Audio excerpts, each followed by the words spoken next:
समाचारों तरफ आगे बात करिए। जामनगर मनपा द्वारा आयोजित प्रदर्शन मैदाનમાં શ્રાવણી લોકમેળાનો આજથી પ્રારંભ થયો છે। ધારાસભ્ય અને મેયર સહિતના મહાનુભાવોની ઉપસ્થિતિમાં આ લોકમેળો ખુલ્લો મૂકવામાં આવ્યો। મેળામાં મશીન મનોરંજનની મોટી 14 રાઇડ અને 3 લાયસન્સની મંજૂરી આપવામાં આવી છે। Divyeshbhai Akbari, deputy mayor Shri Krishnaben, standing કમિટીના ચેરમેન શ્રી નિલેશભાઈ, શાસક પક્ષના નેતા શ્રી આશીષભાઈ, દંડક શ્રી કેતનભાઈ, એ એકાદ બે રાઇડ્સ એવી છે કે એનું પરફોર્મન્સ ગેરંટી ને સ્ટેબિલિટીનો પ્રશ્ન છે એ અત્યારે અમે મોતનો જે કૂવો છે એનું બાકી છે, એટલે એ રાઇડ અત્યારે ટેમ્પરરી બંધ કરવામાં આવી છે। જેવું એનું આવી જશે એટલે એ ચાલુ કરી દેવામાં આવશે। એ સીલ લગાડવામાં એટલે આવ્યું છે કે એ એક્સ્ટ્રા એક રાઇડ હતી ને એટલે એ સીલ લગાડવામાં આવી છે ને એનું પરફોર્મન્સ હજી બાકી છે, સ્ટેબિલિટી સર્ટિફિકેટ એટલે। આ તરફ ગુજરાત કોંગ્રેસની ન્યાય યાત્રાનો આજે છેલ્લો દિવસ હતો। 9 ઓગસ્ટના રોજ મોરબીથી શરૂ થયેલી ન્યાય યાત્રા રાજકોટ અને સુરેન્દ્રનગરથી અમદાવાદ પહોંચી હતી। આજે જિલ્લા કલેક્ટર ઓફિસથી ન્યાય યાત્રા આગળ વધી અને ચાંદખેડા તરફ આગળ વધી હતી અને ચાંદખેડા ખાતે એક જાહેર સંવિધાન સભાનું પણ આયોજન કરાયું હતું।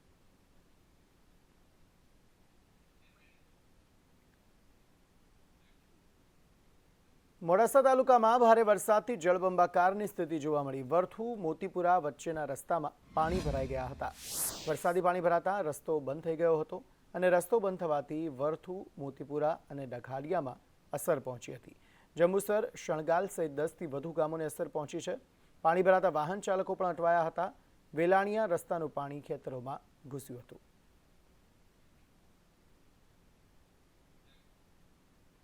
ભરૂચનો એક વકીલ 4 લાખની લાંચ લેતા ઝડપાયો। આરોપી વકીલ સલીમ મંસૂરીને હાર્ટ એટેક આવ્યો। વકીલ સલીમ મંસૂરી 4 લાખની લાંચ લેતા રંગેહાથ ઝડપાયો હતો। સલીમ મંસૂરીને વડોદરા એસીબી લાવી રહી હતી અને રસ્તામાં હાર્ટ એટેક આવતા તેને સારવાર માટે ખસેડાયો હતો।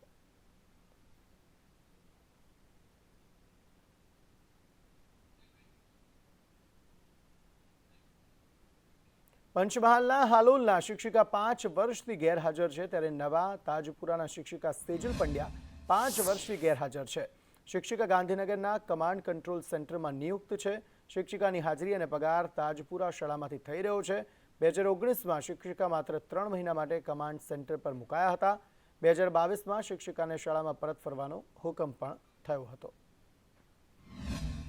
આ શાળાની અંદર જે પંડ્યા સેજલબેન ધીરેન્દ્રકુમાર છેલ્લા 5 વર્ષથી કમાન્ડ એન્ડ કંટ્રોલમાં ફરજ બજાવે છે અને આ શાળામાં એમની ઓન ડ્યુટી ગણવામાં આવે છે અને છેલ્લા 5 વર્ષથી કમાન્ડ એન્ડ કંટ્રોલમાં હોવાને કારણે અહીંયા આગળ વાલીઓ અને વાલી મિટિંગ થતી હોય ત્યારે કે એસએમસી હોય ત્યારે મને રજૂઆત કરે છે અને એ રજૂઆતના આધારે હું તાલુકા કક્ષાએ અને જિલ્લા કક્ષાએ મેં રજૂઆત કરેલી છે। અમારી રજૂઆત એ છે કે ઘણા સમયથી અમારે શિક્ષિકા એક હાજર નહીં થતા 5.5 વર્ષ થઈ ગયા છે, એમને તાત્કાલિક હાજર અહીં આગળ કરે એવી અમારી માગ છે।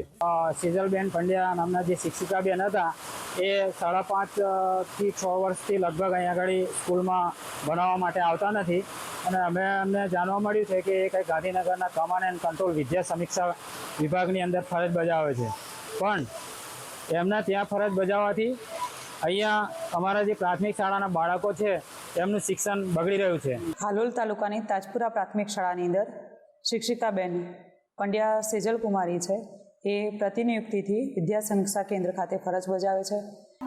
બાળકોનું શિક્ષણ કાર્ય ન બગડે એ માટે જે શાળાકીય જે શિક્ષણ છે, જે વર્કલોડ છે, એ તમામ શિક્ષક ભાઈ બહેનો વચ્ચે નિયમ પ્રમાણે વર્કલોડની વહેંચણી કરેલી છે। શિક્ષણ કાર્ય છે એ સુવ્યવસ્થિત રીતે ચાલે એ માટેનું આયોજન કરેલું છે।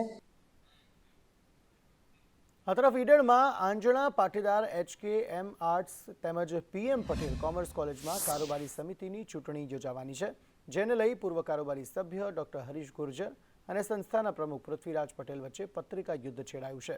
પૂર્વ કારોબારી સભ્ય દ્વારા પત્રિકામાં ગેરકાયદેસર વહીવટ કર્યાનો આક્ષેપ કરવામાં આવી રહ્યો છે, જેને લઈ સંસ્થાના પ્રમુખ આ આક્ષેપોને પાયાવિહોણા ગણાવી રહ્યા છે। કઈ વખતની બોડીએ ઘણા કૌભાંડો કર્યા છે। સંસ્થાનો નિયમ છે કે સંસ્થા કોઈને ભાડે આપી શકાય નહીં, વેચાણ આપી શકાય નહીં, ગીરો મૂકી શકાય નહીં, છતાં પણ BCA કોલેજ બહારના વ્યક્તિને ચલાવવા માટે આપી છે। મીટિંગમાં અમે લેખિત અરજી આપેલી છે, વાંધો નોંધાવેલું છે। છતાં પણ એ લોકો તરફથી કોઈ જવાબ આપવામાં આવ્યો નથી કે કોઈ નોંધ લેવામાં આવી નથી.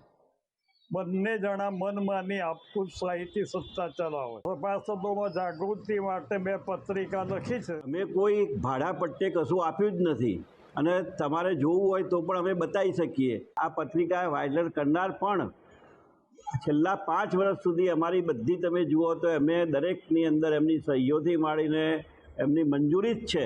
પણ ચૂંટણી આવે અને એમને અમે પેનલમાં ન રાખ્યા. 21નું અમે પેનલ બનાવી, 27-28 લોકો છે એની અંદર, એટલે એમને એમ થયું કે હું હારી જઈશ. એ ધાકે એમ કે લાવું આ બધાને વગોવતા જઈએ.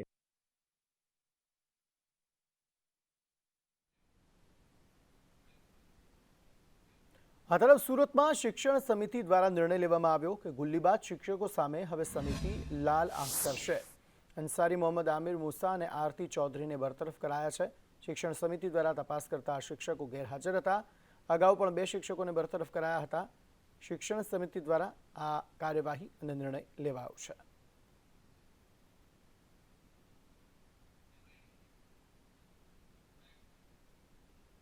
આ તરફ આણંદ જિલ્લામાં ખાણ ખનીજ વિભાગની કાર્યવાહી. રોયલ્ટી પાસ વગરના 4 ડમ્પરને જપ્ત કરાયા છે. ખંભોળજ સહિત જુદા જુદા વિસ્તારમાંથી 5 વાહનો ઝડપાયા. ગેરકાયદેસર રેતી અને કપચીનું વહન કરતા હતા આ તમામ વાહનો. 5 ડમ્પર સહિત 2 કરોડનો મુદ્દામાલ અહીં કબજે કરવામાં આવ્યો.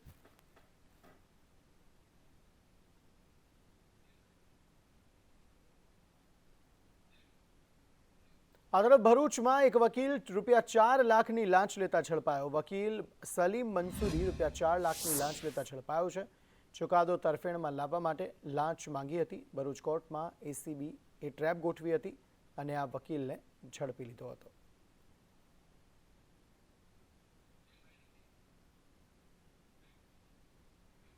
રાજકોટમાં લોકમેળા પહેલા પોલીસ તંત્ર એક્શનમાં છે. ચોરી, ચીલઝડપ, લૂંટ ચલાવતા શખ્સોની અટકાયત કરવામાં આવી.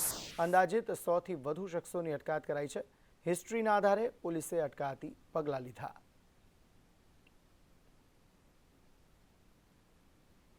આ તરફ ગુજરાત વિશેષ કોર્ટ બિલ ગૃહમાં બહુમતીથી પસાર. ભ્રષ્ટ અધિકારીઓ, કર્મચારીઓની સંપત્તિ જપ્ત થશે. 3 વર્ષથી વધુને સજા હોય તેવા કેસમાં કાયદો લાગુ થશે. આરોપી પાસે 1 કરોડથી વધુ સંપત્તિ હોય તો તે જપ્ત કરાશે. નવા કાયદા અંતર્ગત સ્પેશિયલ કોર્ટમાં કેસ ચાલશે અને કાયદાની કલમ 3 હેઠળ ખાસ અદાલત રચવાની પણ જોગવાઈ છે.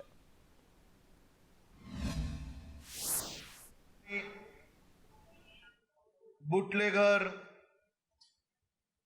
ડ્રગ્સનો નેટવર્ક ચલાવનાર નેતા હોય કે પછી અભિનેતા હોય કે પછી કોઈ બી સરકારી કર્મચારીનું ભ્રષ્ટાચાર હોય, તેની સામે આજે એક ઐતિહાસિક નવો કાયદો ગુજરાત વિધાનસભા ગૃહમાં પસાર કરવામાં આવ્યો છે. સરકારી વિધેયક ક્રમાંક 15 ગુજરાત વિશેષ કોર્ટ વિધેયક 2024. ગુજરાત વિશેષ કોર્ટનું વિધેયક લઈને આવ્યા છે. ત્યારે આ બિલમાં મોટું જોઈએ તો જે ગુજરાતની અંદર કોઈ ગુનો કરે છે, ગંભીર પ્રકારનો ગુનાઓ કરે છે, એની મિલકત કે જેની સજા 3 વર્ષ કરતાં વધુ હોય એવા વ્યક્તિઓને એની મિલકત 1 કરોડથી વધુ હોય તેની જપ્તી કરવાની અને એની હરાજી કરવાની. આ પ્રકારનું આ બિલમાં જોગવાઈ કરવામાં આવી છે. ત્યારે એમાં સ્પષ્ટતા નથી કરવામાં આવી. ઘણી બધી સાતે દિમાગો હોય, જે આર્થિક અપરાધીઓ હોય છે, એ અપરાધ તો ગુજરાતની અંદર કરે છે, ગુનાઓ ગુજરાતની અંદર કરે છે, પણ એની મિલકતો ગુજરાતમાં નથી વસાવતા હોતા. તો આ મિલકતોનો આ બિલમાં સમાવેશ નથી કરવામાં આવ્યો.